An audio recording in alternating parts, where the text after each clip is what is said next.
seen a lot of change. Pencucian uang, pemberantasan tindak pidana pencucian uang. Saya tanya, itu gimana tuh, bener enggak tuh? Lalu dibuka, Pak, ini ada surat tahun 2013. Kami sudah temukan indikasinya bahwa yang bersangkutan diindikasikan melakukan tindak pidana pencucian uang. Gitu. Nah, sudah itu diteliti lagi, besoknya ditemu ternyata 500 miliar.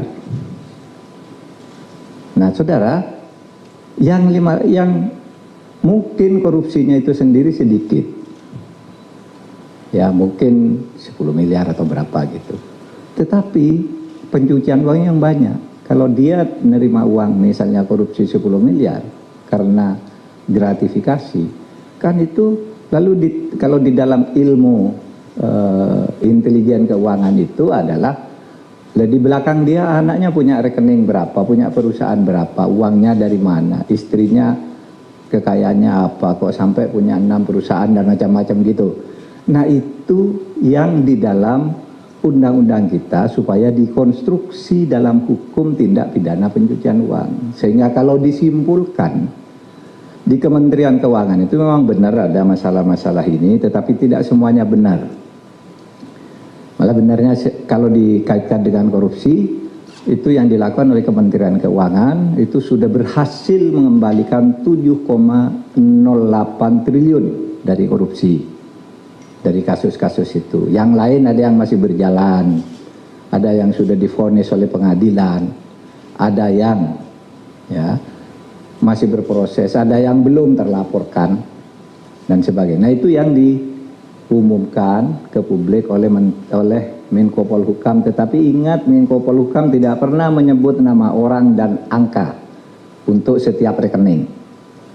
Misalnya orang, saya korupsi, lalu di belakang saya ada istri saya punya emas 2 ton, terus anak saya punya showroom, anak saya lagi yang satu. Nah, yang begitu itu yang diduga tindak pencucian uang karena korupsi saya itu tadi, yang beranak pinak gitu. Itu cara menghitung di intelijen keuangan. Itu juga yang saya lakukan ketika membongkar kasus Papua. Kalau dicari korupsi aslinya mana? Tidak ada, tapi kita tahu, bisa dicari itu di belakangnya. Nah, itu ketemu, ambil gitu.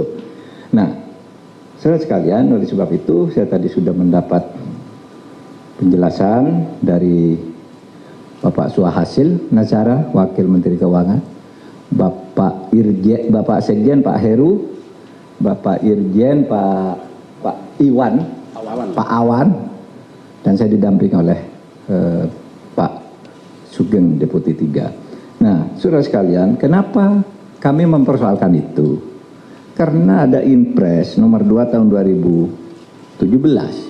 Setiap informasi dugaan pencucian uang yang dikeluarkan oleh PPATK itu baik karena permintaan dari instansi yang bersangkutan ataupun karena inisiatif PPATK karena laporan masyarakat, itu begitu dikeluarkan nanti harus ada laporannya dari instansi yang bersangkutan menurut Inpres, feedback ya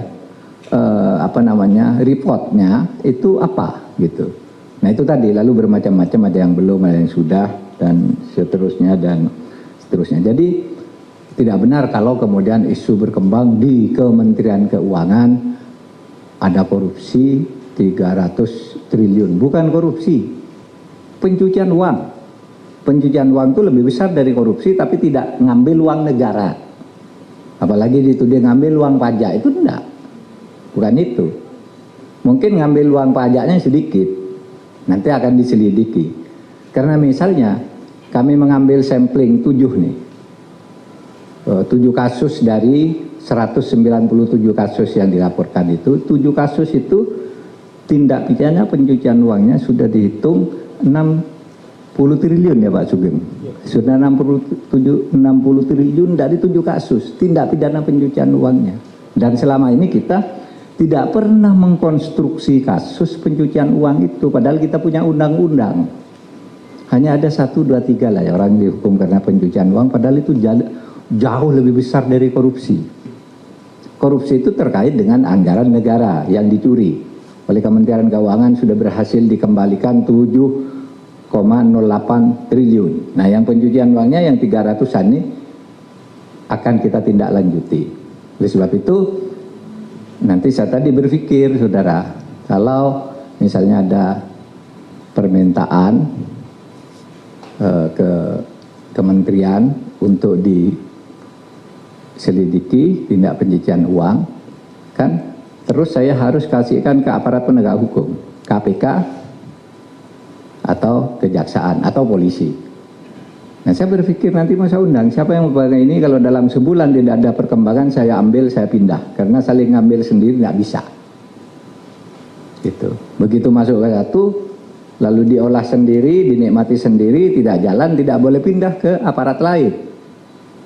Itu salah satu penyebab macet. Nanti kita akan panggil, kok sekian lama tidak ada perkembangan, pindah dari misalnya kejaksaan ke KPK. Jadi berdasar kesepakatan aja di sini antar pimpinan. Kalau menunggu undang-undang itu dibuat, ya tidak selesai lagi, kita kesulitan lagi untuk menyelesaikannya. Saya kira